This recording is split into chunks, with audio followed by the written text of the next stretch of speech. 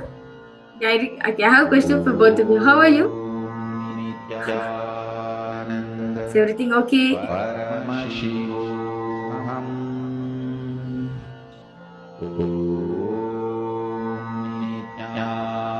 Yeah, nice to see all of you for the program.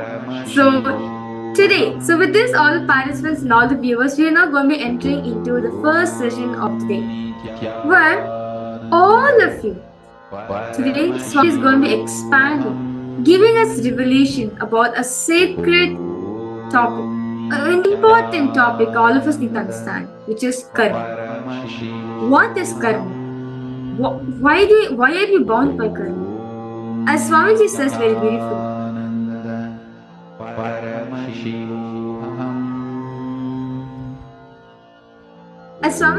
beautifully, that if the moment you take it on, the moment you're born on planet Earth, the moment you take birth on planet Earth, you are bound by karma. What is karma in the first place? Well, it can be like the results of an action, results of a deed, right? But karma is much more than that, Swamiji says. Swamiji says karma is nothing but unfulfilled desires which is there. So with this, let us now listen from Swamiji on the truths of karma. Let's all get to enter into the first session of the day.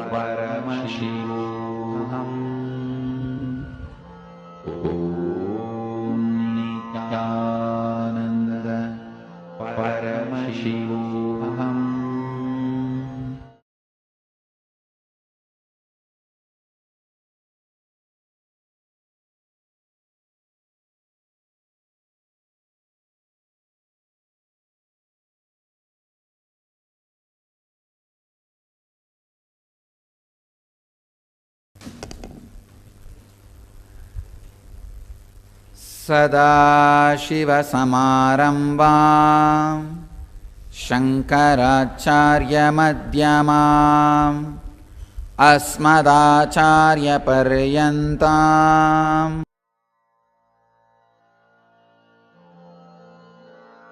Mahavadya, spiritual lobby for samadhi, and Suprabhatam, wake up call, wake up song for Paramashiva, for Paramashiva manifest.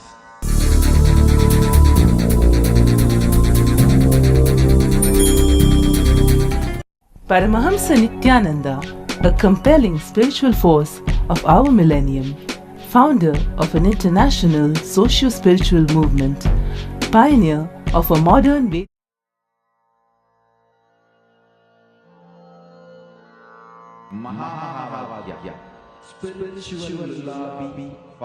of divine power. Paramahamsa Nityananda is today an inspiration for millions on the path.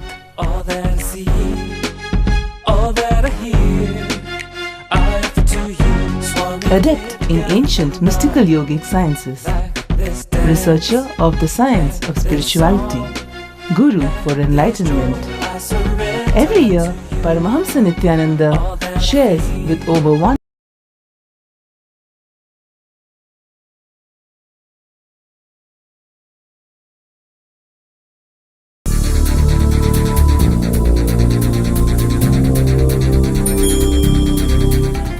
Paramahamsa Nityananda, a compelling spiritual force of our millennium, founder of an international socio-spiritual movement, pioneer of a modern Vedic renaissance. Born in the sacred town of Tiruvannamalai, a yogi by birth, fearless spiritual explorer, beacon of divine power, Paramahamsa Nityananda is today an inspiration for millions on the path. All that I see, all that I hear, I offer to you, Swami. Adept in ancient mystical yogic sciences, researcher of the science of spirituality, guru for enlightenment. Every year, Paramahamsa Nityananda shares with over 1 crore people worldwide the treasures of his wisdom, the joy of his laughter, and the incomparable power of his initiation. Now, Paramahamsa Nityananda speaks on living enlightenment, solutions for blissful living.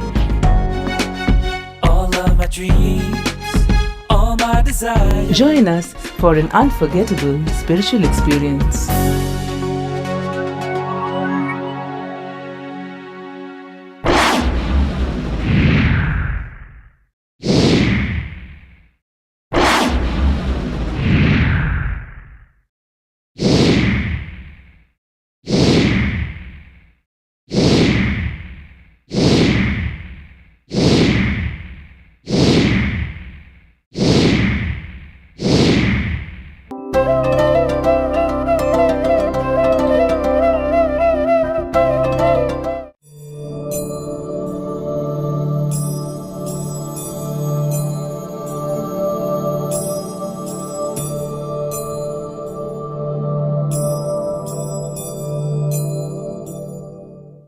Der Sinn des Lebens ist die Ausdehnung von Glück, von Freude, von Glückseligkeit.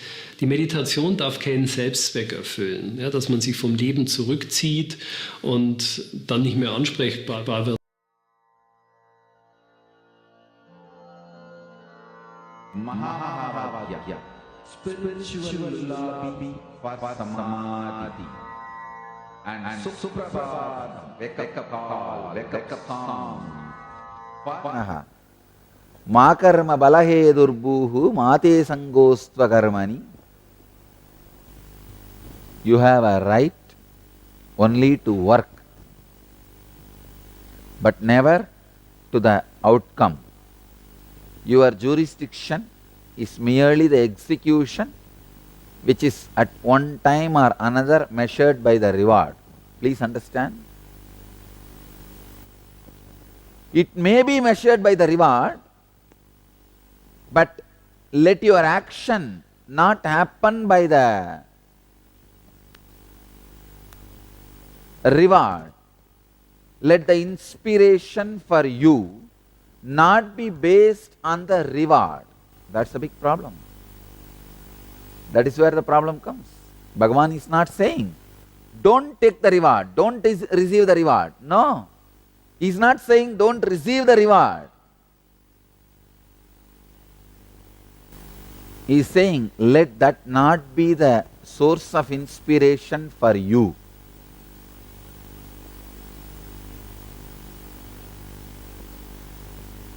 Karmanye vadikaraste mabaleshu katachanaha.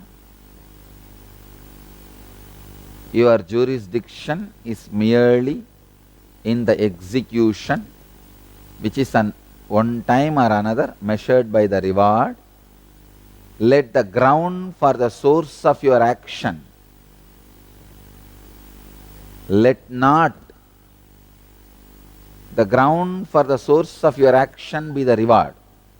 Let the ground for the source of your action be you are fighting with non-performance. Nobody before, nobody during, nobody after Krishna can put the essence of the whole life in one verse. Every time when I read this verse or recite this verse, new sacred secrets are revealed. Let me enter into the next level of the sacred secret. Karma. Now I am interpreting this word as action which has not reached perfection. Please understand. Action which has not reached perfection. When the action reaches the perfection, it liberates you. It disappears from the cosmic ocean. Please understand. Action is like a ripple effect. When it reaches the boundary, it disappears. Any ripple effect, when it reaches the boundary, it disappears. Karma is the action which has not reached its extreme, which has not seen the end, which has not seen the perfection.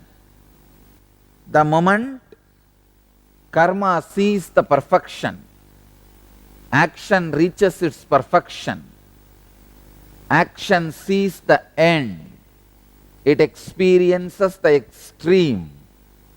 Suddenly, please understand, suddenly it disappears. For example, you throw a stone in a pond, the ripple effect is created. The moment it reaches the end, the moment it reaches the bank, the moment it reaches the perfection, the ripple effect disappears. Now the pond swallows the stone and the ripple effect created by the stone. Done. Same way, when an engram is thrown on you, what is created is karma. When that reaches its perfection, its extreme end, karma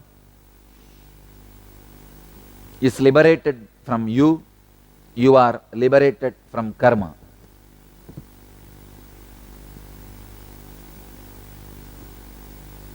That is why in all our programs I emphasize so much on completion.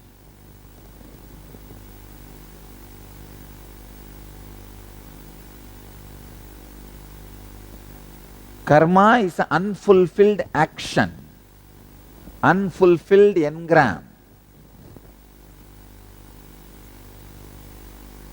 Please understand, it's unfulfilled engram. For example, you have some strong anger, hiding anger about your parents, about your sister, about your family members. That's a karma. Now, unless you complete it, unless you make it perfect, complete, you will not be relieved from it. At some situation, very difficult situation, that engram will come up and it will be so strong, knowingly you will put yourself in a big mess. Understand? Knowingly you will put yourself in big mess. It is not that all the time people put themselves in a big mess unknowingly. No. Knowingly you put yourself in a big mess. Karmanye vadikaraste ma baleshu gatachanaha ma karma balahe durbuhu mate sankostva karmani. Uncompleted, incomplete karmas, when they are sitting in you, they will be so wild, so strong. They will find some justification. Usually they find the justification of comparison. Why? Why should I alone be non-violent? He is also violent. Let me be also violent. Only then I can protect myself. Understand? By all your justification, you may try to be violent. That is not going to protect you. He will also be in a soup, you will also be in a soup. That's all. Both of you can swim in the same soup. That is not going to solve your problem. He will also be in a chaos because he is violent. You will also be in a chaos because you are violent. Understand? Minus, plus, minus is not plus in the cosmic law. Only in mathematics, minus plus minus is plus. No. In the cosmic law, It does not apply. Minus into minus is not plus. In cosmic law, minus, minus, minus. Understand? Just because he does bad karma, your bad karma is not justified. Then you come up with something, practicality. What is practicality? No, in this plane, this is only possible. Then suffer that plane sufferings. I have seen many people, no, what you are talking is great, Swamiji, but it's a spiritual plane. People are in normal plane, so I have to work in the normal plane. Then you have to have the sufferings of the normal plane also. Then you have to go through all the problems and sufferings of the normal plane. When the disease, problems, sufferings of the normal plane comes, then you suddenly say, oh, my whole life I listened to your teachings, I lived you as you showed, and I prayed to you. What is this, Swamiji? Where am I? Oh God. All that time, you had one big weapon called being practical, or this plane as a protection from my teachings. That's the right word I will use. Now there's a new paint, commercials are going. If you paint it on the wall, no water will penetrate the wall. They show it, they take a small hand mesh and put that paint all around and pour water, and water does not seep. Water does not go through the mesh, and the fish can stay in that. Same way, you have put a special paint coat on you so that my teachings cannot enter into you. See, with this great verses, the only trouble is when you are supposed to live it, apply it, you say, for practical purposes, I think I can bend this much. It's okay. If you are bending for practical purpose, means what? This plane of existence. Then suffer all the sufferings of this plane of existence. Be very clear. Karma is actions which have not yet become perfect in you. When you complete them, you are also liberated from that samskara engram. The engrams are also liberated from you. Understand? All bondages are always for both. All liberations are always for both. If it is a bondage, it is for both. If it is a liberation, it is for both. If karma, if you are bound by the karma, karma is also bound by you.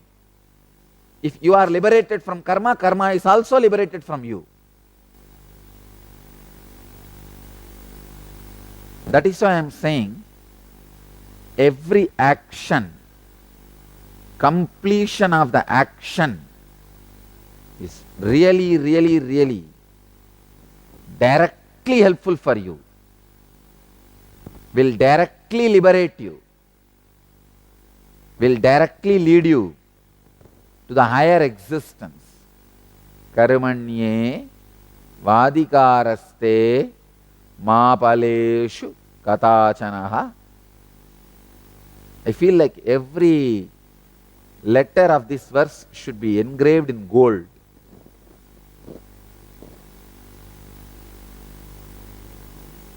If you have the habit of keeping book of art and you want the essence of everything, I will really recommend tattoo this verse on your hand so that every moment you can see, hey, this is what my life is. Complete every action, you take it up.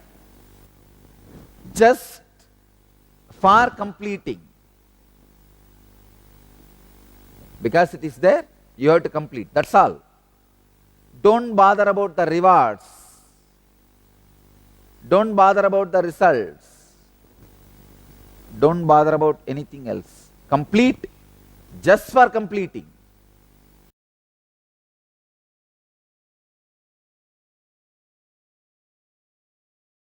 Welcome to Inner Awakening, the most powerful personal transformation retreat you could ever experience. In just 21 days, thousands are already experiencing the shortest route to constantly high energy levels, visible anti-aging, healing of chronic diseases, fulfilling relationships, and higher states of consciousness.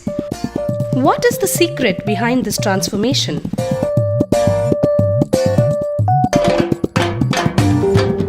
Kundalini means the inner potential energy. Once it is awakened, opens the different doors for the conscious experience in you. I can say which is a master key for all extraordinary spiritual experiences.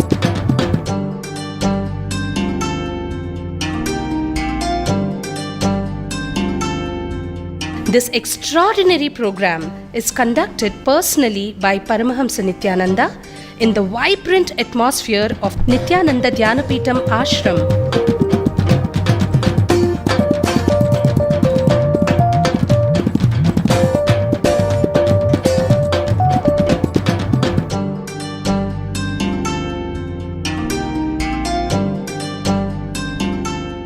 Open yourself to the benefits of Nitya Yoga and practical meditation.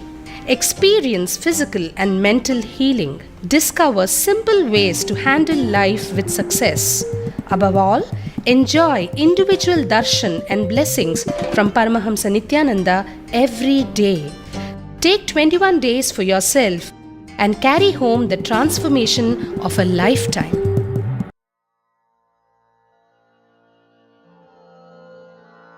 Mahavadya, spiritual lobby for samadhi, and Suprabhatam, wake up call, wake up song for Paramashiva, for Paramashiva to manifest.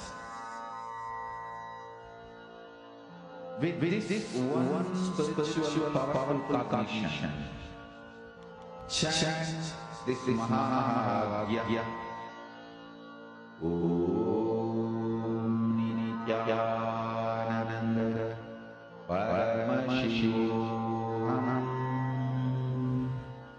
Om Nityananda Paramashivoham. Om Nityananda Paramashivoham.